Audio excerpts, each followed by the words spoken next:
General Qamar Javed Bajwa को आखिर तक यकीन रहा कि तहरीक अदम एतमाद नहीं आएगी और उन्होंने इमरान खान को भी यही बताया था। जनरल बाजवा को तहरीक अदम एतमाद के बारे में गुमराह किया गया था।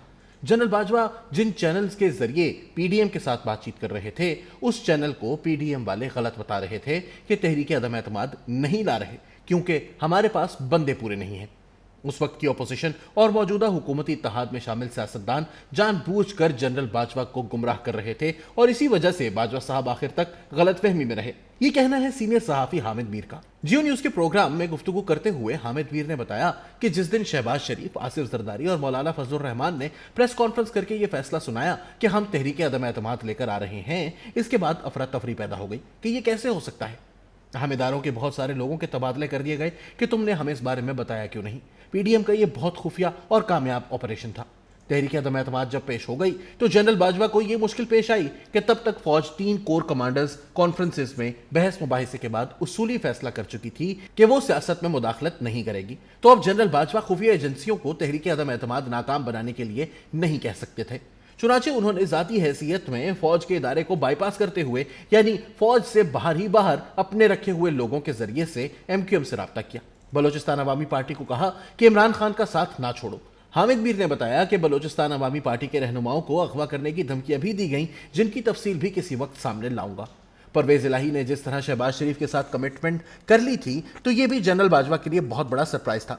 इन्हें लग रहा था कि नवाज शरीफ और शहबाज शरीफ परवेज इलाही को कबूल नहीं करेंगे, मगर इनका अंदाजा यहां भी गलत हो गया। फिर उन्होंने परवेज इलाही को मुनस इलाही के जरिए पैगाम भेजकर कहा कि इमरान खान का साथ दें। जब तहरीक अदम एतमाद पेश हो गई तो जनरल बाजवा ने पीडीएम में शामिल 13 जमातों के रहनुमाओं से मुलाकात के लिए बुलाया और इनसे कहा कि तहरीक वापस ले लें, मगर सभी ने इनकार कर दिया। इस मुलाकात में डीजी आईएसआई नदीम अंजुम भी इनके हमराह थे। इसके बाद जनरल बाजवा ने शहबाज शरीफ और आसिफ जरदारी को अलहदा बुलाया। इस बात का डीजी आईएसआई को भी इल्म नहीं था। जनरल बाजवा ने दोनों से वो मुतालबा किया कि तहरीक अदम एतमाद वापस ले लें और दोनों ने फिर इनकार कर दिया। जनरल बाजवा इमरान खान को बचाने की पूरी कोशिश करते रहे, मगर इमरान खान अपने रवैये की वजह से हुकूमत ना बचा सके और यही समझते रहे कि जनरल बाजवा ने इनके साथ ड्रामा किया है। इमरान खान को यही लगता रहा कि जैसे मैं बाजवा की सारी बातें मान जाता हूं, बाकी सियासतदान भी सब कुछ मान जाएंगे। कोई ये दुरुस्त है कि पंजाब हुकूमत की हद तक जनरल बाजवा बाकी शायद इमरान खान का साथ दे रहे हों। कम अज कम वफाक में तहरीक अदम एतमाद के मामले पर यह बात समझ में नहीं आती।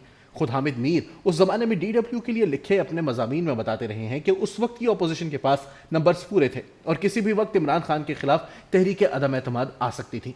अब अगर हामिद मीर के पास ये इतलात थी और वो सरेआम लिख रहे थे, तो क्या पाकिस्तान के आर्मी चीफ के मालूमात के जराए इससे भी नाकिस थे?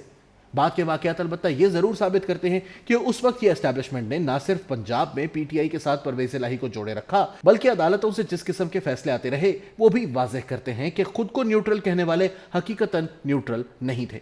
वो वफाक में इमरान खान को इक्तदार से निकलवाने के बाद पंजाब में इमरान खान को इक्तदार में लाकर विकेट के दोनों तरफ खेलने की कोशिश करते रहे और इसका मकसद महज अपने लिए एक मजीद तौसी लेना था। ये अलग बात कि 1.5 होशियार बनने के चक्कर में तौसी भी ना मिली और रही सही इज्जत से भी गए।